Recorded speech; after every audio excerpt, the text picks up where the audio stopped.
Assalamualaikum warahmatullahi wabarakatuh.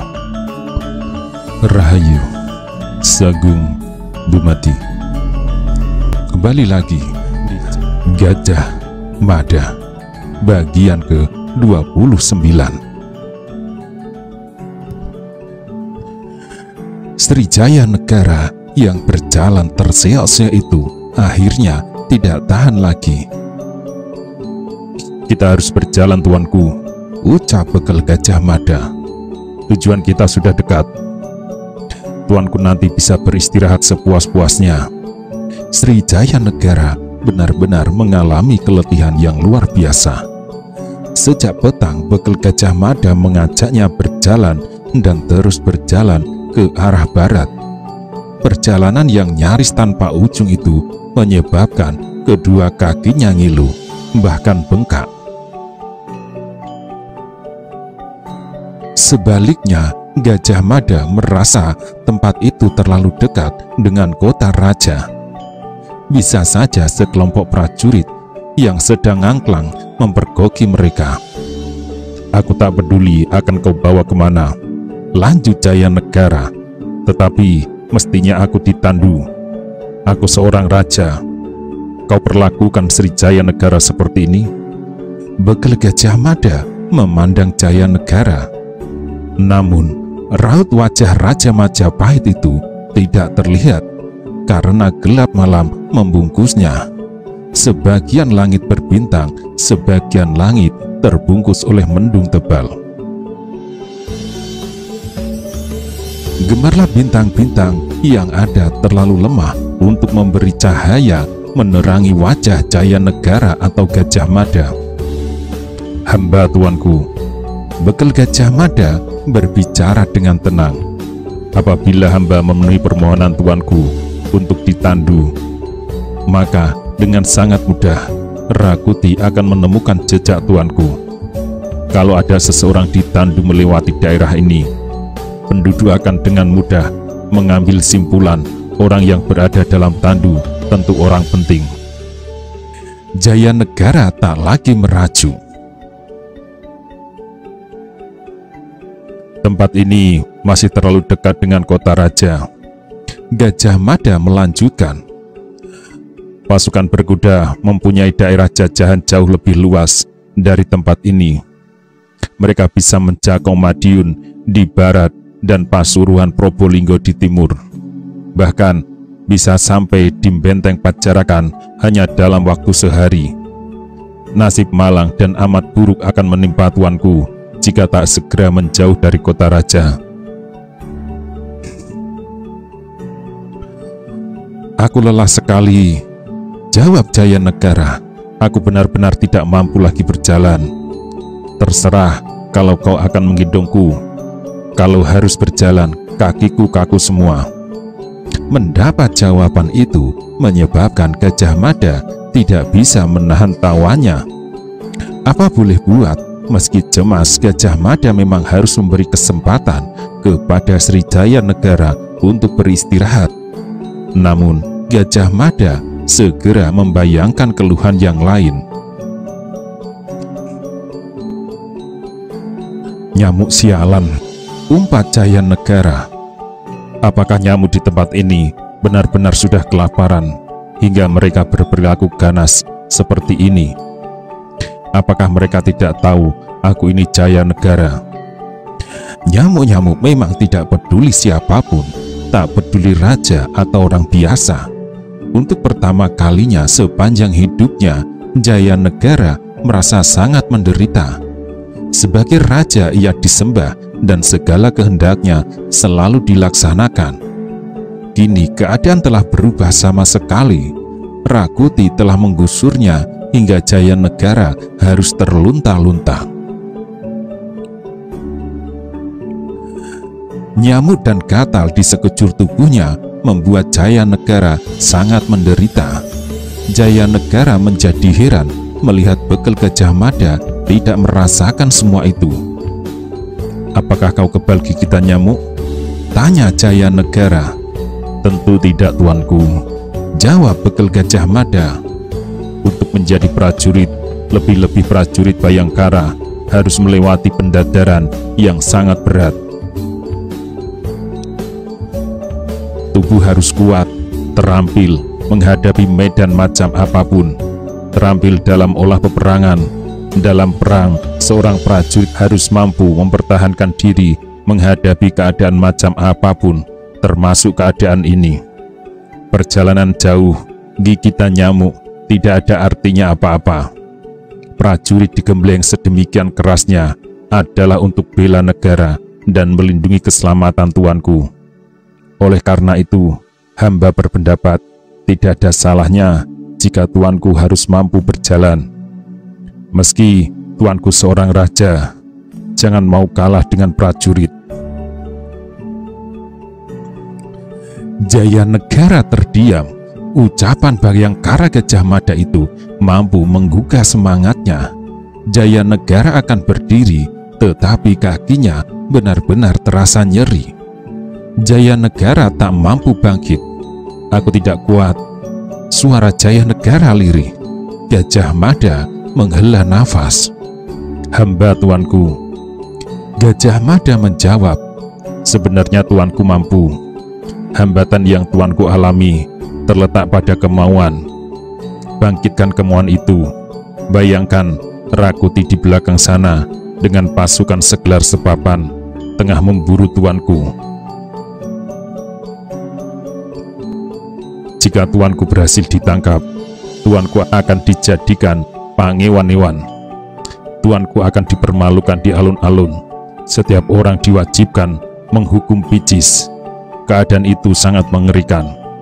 Oleh karena itu, kita harus berjalan. Jika perlu, sampai pagi kita harus terus berjalan. Ucap bekal Gajah Mada ternyata berhasil menggugah. Sri Jayanegara bangkit dan berdiri.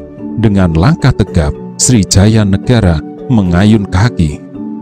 Gajah Mada tersenyum ketika sejenak kemudian langkah tegap itu kembali berubah ke langkah lemas lunglai. Meski lambat, bekal Gajah Mada dan Jayanegara terus bergerak makin jauh meninggalkan kota raja. Sebisa-bisa bekal Gajah Mada berusaha menghindar jika berpapasan dengan orang. Jika perlu, bersembunyi lebih dahulu. Namun, setelah melewati Bulak Panjang, sebuah perkampungan menghadang di depan. Para penduduk di kampung itu rupanya telah mendengar apa yang terjadi di istana. Didorong oleh keinginan untuk menjaga dan mengamankan pedukuhan mereka sendiri, para pemuda dan bebahu pedukuhan mengadakan penjagaan. Kenapa berhenti? Bertanya Jayanegara yang merasa heran. Di depan banyak orang yang menghadang Baginda. Jawab Gajah Mada. Mungkin penduduk yang sudah mendengar kabar kota Raja Majapahit. Mereka mengadakan pengamanan atas pedukuhan mereka. Jayanegara yang tidak melihat apapun merasa heran. Bagaimana kau bisa tahu di depan ada banyak orang? Tanya Jayanegara. Aku tidak mendengar apapun.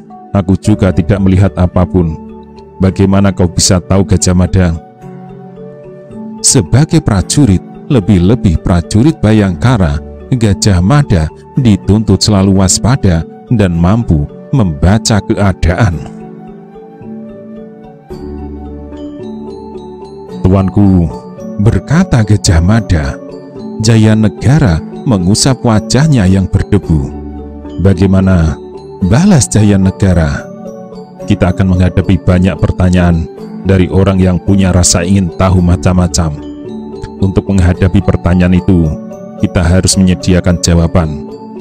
Kita ini pengungsi karena kota raja dilanda rusuh. Mohon jangan meninggalkan jejak dengan mengaku sebagai Sri Jayanegara. Kalau begitu, aku ini siapa? Potong Jayanegara. Nama tuanku Dharma, nama hamba Pahangganti. Kita berdua bersaudara dan tengah menempuh perjalanan mengungsi. Jayanegara tertawa. Enak saja kamu berbicara, Jayanegara. Kau pilihkan sebuah nama yang jelek untukku. Kau sendiri memakai nama yang baik. Kalau begitu, terserah tuanku akan menggunakan nama apa. Sebenarnya lah pintu pedukuhan itu telah dijaga dengan amat ketat oleh para pemuda yang tidak menginginkan kerusuhan dan kekacauan menjalar di pedukuhan mereka. Beberapa orang pemuda berloncatan mengepung. Senjata yang mereka gunakan telah telanjang bulat dari sarungnya. Bekel Gajah Mada kaget dan menggigil ketakutan. "Siapa kalian?" bentak salah seorang pemuda. Gajah Mada bertambah gugup. "Saya tidak bersalah apa-apa Kisana. Saya hanya akan lewat. Saya tidak punya maksud buruk di pedukuhan ini." Para pemuda yang lain berlarian mendekat. "Kami tak percaya." Salah seorang pemuda membentak, "Kalian tentu bermaksud buruk datang ke sini." Jayanegara menggigil. Jayanegara yang seumur hidupnya belum pernah dibentak orang, tak bisa menerima perbuatan orang yang dianggapnya kurang ajar itu. Akan tetapi Gajah Mada segera mengamit kakinya. Jayanegara terdiam dan harus menyabarkan diri. "Kami tidak punya maksud buruk apapun Kisana," jawab Gajah Mada. "Kami hanya ingin lewat. Apakah daerah ini tertutup? Tak boleh dilewati orang dari luar?" Pertanyaan yang kedengarannya sederhana dan lugu itu membuat para pemuda itu terbungkam dan saling pandang. Seorang lelaki dengan usia lebih tua melangkah mendekat. Suaranya tenang dan bersahabat. Seorang pemuda datang dengan obor di tangan. Dengan obor menyala, mereka bisa mengamati wajah orang yang baru datang. "Siapa kalian berdua Kisana?" tanya orang itu. "Dari mana kalian berasal?" Jayanegara akan membuka mulut, tetapi lagi-lagi Bekel Gajah Mada mengamitnya. "Namaku Pahangganti Kisana," jawab Bekel Gajah Mada, "dan ini saudaraku Kakang Dharma. Kami dari Kota Raja." Bahwa dua orang pejalan di waktu malam itu menyebut Kota Raja memancing rasa ingin tahu semua pemuda dan bebahu yang berjaga di mulut pedukuhan itu. Berita tentang keraman yang terjadi di Kota Raja telah sampai pula di tempat itu dan dibicarakan dengan riuh oleh segenap penduduk. "Jadi kalian penduduk Kota Raja?" kembali orang itu bertanya. "Benar," jawab Bekel Gajah Mada. "Kami penduduk Kota Raja. Saat ini Kota Raja sedang kisruh karena terjadi keraman, perampokan, penjarahan, dan pemerkosaan terjadi di mana-mana. Karena merasa tidak aman, kami memilih pergi meninggalkan Kota Raja. Seharian kami berjalan dalam ketakutan. Kalau Kisana semua tidak keberatan, berilah kami minum. Kami benar-benar haus dan lapar." Ucapan Gajah Mada itu terdengar memelas dan langsung menyentuh hati nurani. Kecurigaan yang timbul seketika luntur. Seorang pemuda segera berlari menuju ke gardu Parondan. Ketika pemuda itu kembali, telah membawa sebuah kendi. Tangan kanannya memegang nampan berisi singkong rebus. Bekel Gajah Mada menerima kendi itu dan menyerahkannya kepada Jayanegara. Tanpa basa-basi, Jayanegara meneguk langsung dari kendi. Sedemikian dahaganya Jayanegara terlihat dari bagaimana ia minum. Jayanegara juga menyantap singkong itu. Sejenak Jayanegara sempat terpesona oleh betapa lezatnya singkong itu. Rasa lapar dan dahaga yang luar biasa menyebabkan minuman dan makanan yang sederhana itu menjadi lezat luar biasa. Rasa haus dan lapar yang ditunjukkan kedua orang itu menyebabkan semua orang tersentuh hatinya. Mereka justru memberi kesempatan kepada keduanya untuk makan dan minum sepuasnya. "Terima kasih," Ucap Gajah Mada, "Begitu laparnya kami, begitu hausnya kami, menyebabkan kami lupa mengucapkan terima kasih." Ya, Kolo Gemet menambahkan, "Maafkan kami, lupa mengucapkan terima kasih." Para peronda penjaga pedukuhan merasa senang karena kedua orang itu makan dan minum dengan lahapnya. Salah seorang dari mereka tiba-tiba ingat, di rumah ia mempunyai pisang matang setandan.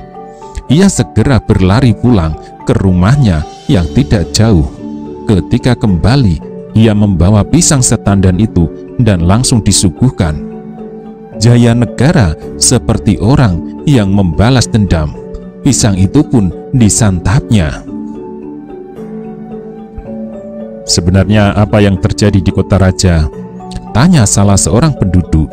Gajah Mada bergegas menelan singkong rebus yang mengganjal lehernya. "Apakah Kisanak semua sudah pernah mendengar nama Rakuti yang baru-baru ini dianugerahi gelar sebagai Dharma Putra Wenesuka oleh Sri Baginda Jayanegara?" Gajah Mada bertanya. Para penjaga ketentraman pedukuhan itu saling pandang. "Apa yang dilakukan Wenesuka?" tanya salah seorang dari mereka. Semua yang hadir menjadi tegang. Belum lama berlalu, mereka mendapat kabar yang mengagetkan tentang keramaian yang terjadi. Namun, mereka belum memperoleh gambaran yang utuh apa yang sebenarnya terjadi di kota raja. Kini mereka akan memperoleh keterangan yang mencemaskan itu. "Pagi tadi," berkata Gajah Mada, "Wenesuka menggelar perang yang amat berdarah. Rakuti Mbalelo dan berusaha menggulingkan tuanku Jayanegara. Perang pecah di kota raja dan terus berlangsung sehari penuh. 3 pasukan segelar sepapan yang dimiliki Majapahit, pasukan Jalayuda, Jalapati, serta pasukan Jalarananggana saling gempur. Korban yang jatuh tak terhitung lagi, sampai-sampai di langit penuh dengan burung-burung pemangsa bangkai yang berterbangan." Bekal Gajah Mada memungut pisang dan mengumpasnya. Semua perhatian tertuju kepadanya. Tak seorang pun peronda penjaga ketentraman pedukuhan itu yang membuka mulut. Mereka semua diam menyimak keterangan yang diberikan orang yang mengaku bernama Pahanggati itu dengan penuh perhatian. Salah seorang dari mereka tidak sabar. "Bagaimana dengan nasib tuanku Jayanegara?" Kali ini perhatian tertuju kepada Dharma. Dharma yang perutnya sudah kenyang menggantikan Pahanggati untuk berbicara. "Gempuran yang dilakukan Rakuti itu tidak bisa ditahan." Dharma berbicara. "Dengan dikawal oleh prajurit Bayangkara, tuanku Jayanegara itu berhasil meloloskan diri. Segenap prajurit kaki tangan Rakuti saat ini disebar kemana-mana untuk menangkap Jayanegara hidup atau mati." Ketegangan itu makin memuncak. "Jadi, yang menjadi raja sekarang Rakuti?" Dharma terdiam. Pertanyaan yang sederhana itu terdengar risih di telinganya. Dharma agak kebingungan. "Apakah menurut Kisanak semua, meskipun Rakuti berhasil mengusur Jayanegara, akan dengan serta-merta Rakuti menjadi raja?" tanya Kolo Gemet. Pertanyaan itu sangat mengusik. Para peronda penjaga ketentraman pedukuhan itu saling pandang. Pertanyaan yang dilontarkan Dharma itu memang mengganggu hati mereka. Salah seorang dari mereka benar-benar terusik nuraninya. "Rakuti itu siapa?"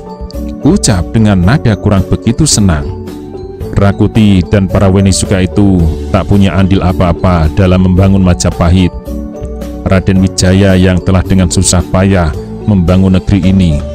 Jika Raden Wijaya yang mangkat mewariskan kekuasaannya kepada tuanku Jayanegara, itu karena tuanku Jayanegara putranya. Rakuti itu siapa berani-beraninya melakukan keraman. Rakuti menjadi raja, siapa yang sudi menerima Rakuti menjadi raja?" Suasana senyap kembali. Jayanegara yang menggunakan Narmadharma itu kembali memungut singkong rebus. Masih dengan lahapnya, Jayanegara yang merasa lapar itu mengunyahnya. Salah seorang pemuda yang semula lebih banyak diam, tidak suka berbicara, batuk-batuk. Udara dingin malam itu mengganggu tenggorokannya. Akan tetapi, pemuda yang lebih suka membungkus tubuhnya dengan hangatnya kain itu tidak ketinggalan ikut menyuarakan isi hatinya. Bagiku siapapun yang menjadi raja, aku tidak peduli. Ucap pemuda itu datar dan agak mengagetkan. Siapa yang menjadi raja? Apa itu Jayanegara atau Rakuti? Aku tidak peduli. Selama menjadi raja, Sri Jayanegara belum pernah singgah atau punya kepedulian terhadap pedukuhan ini. Yang terjadi di kota raja itu bukan urusanku. Rakuti mau menjadi raja, tidak ada salahnya kalau ia mampu membawa kesejahteraan bagi segenap rakyat. Pendapat itu terdengar nyeleneh. Jayanegara sendiri kaget mendengar ucapan itu. Nyaris saja Jayanegara bangkit dan menampar orang itu. Tetapi Bekal Gajah Mada lagi-lagi mengamit lengannya. Jayanegara harus menyabarkan diri.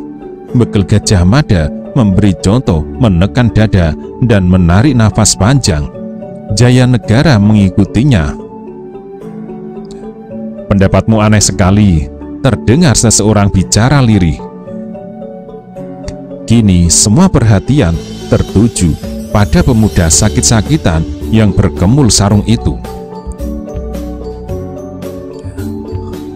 Lihatlah apa yang terjadi pada Kediri, lanjut pemuda itu. Pada saat itu yang menjadi raja Sri Baginda Kertajaya. Sebagai raja, Kertajaya tak memikirkan kesejahteraan rakyatnya. Kelaparan di mana-mana, punggawa istana, para prajurit, sampai ke bahu pedukuhan tak segan memeras rakyat. Bahkan yang lebih gila, menganggap dirinya titisan Tuhan atau para dewa di langit yang memerintahkan kepada para pemuka agama untuk menyembahnya sebagai titisan dewa itu. Pendek kata, kehidupan amat susah. Lalu muncul Ken Arok. Ken Arok berasal dari Pakuwon kecil Tumapel, mampu menggusur Sri Kertajaya, kemudian tampil sebagai seorang raja yang besar. Pamor pemerintahan Kediri menjadi tidak ada artinya sama sekali dibanding pemerintahan Singosari yang mampu memakmurkan kehidupan rakyatnya. Merah padam wajah Jayanegara. Untung pada saat itu gelap gulita. Dengan demikian, tak seorang pun melihat perubahan pada wajahnya. Gajah Mada mengamit Jayanegara, memberi isyarat untuk diam. Awalnya Kawula Kediri mungkin bertanya-tanya dan sulit menerima siapakah itu Ken Arok. Apa hak Ken Arok menjadi raja? Ken Arok bukan keturunan Dharma Wangsa dan Air Langga. Ia bahkan bekas seorang perampok yang malang melintang di ujung selatan hingga ke utara.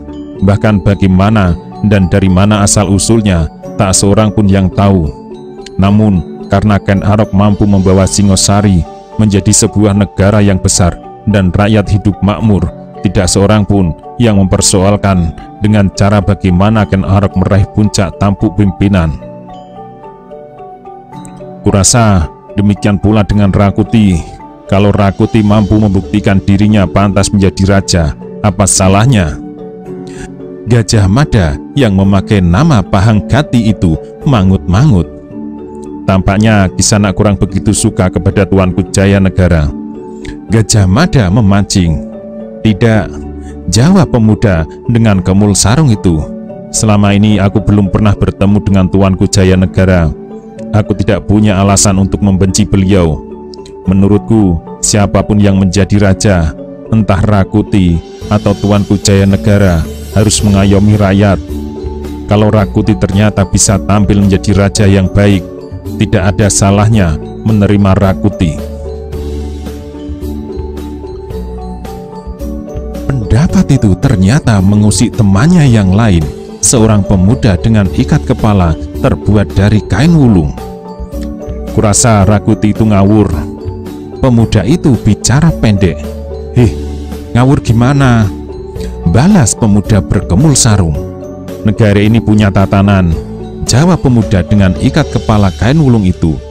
"Jika Rakuti dibenarkan menjadi raja setelah melakukan kraman, maka di lain kali kalau kaum boleh saja untuk melakukan kraman, esoknya orang yang lain lagi mengibarkan bendera pemberontakan.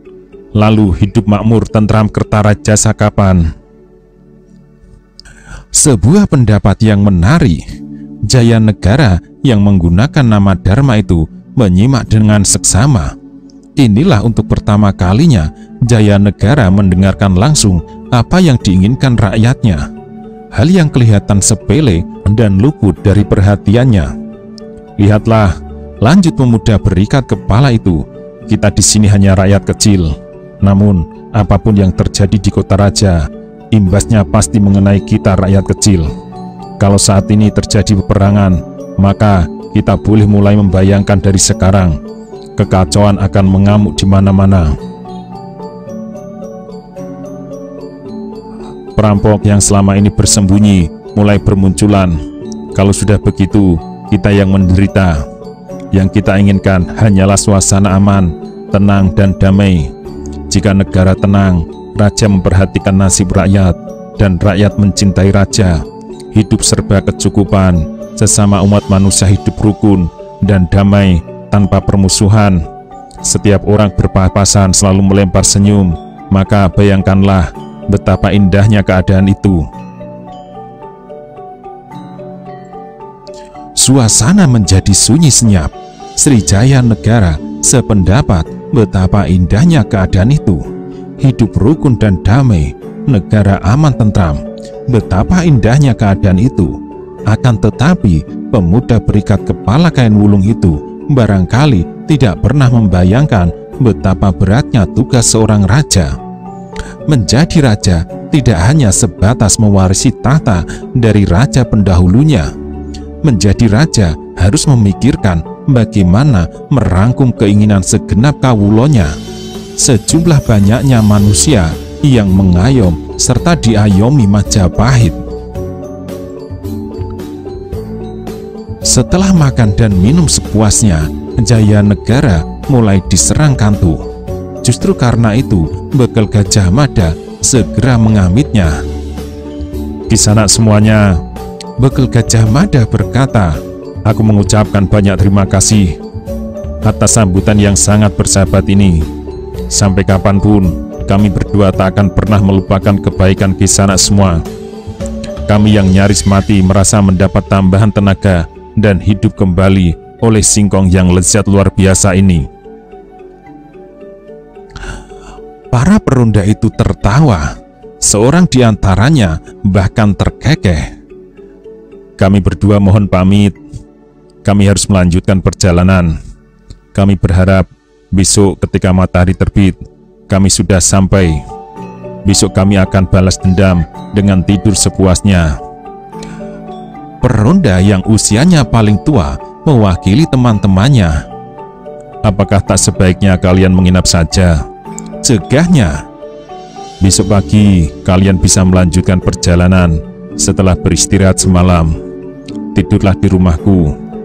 Jayanegara berbisik, "Sebaiknya kita menginap saja."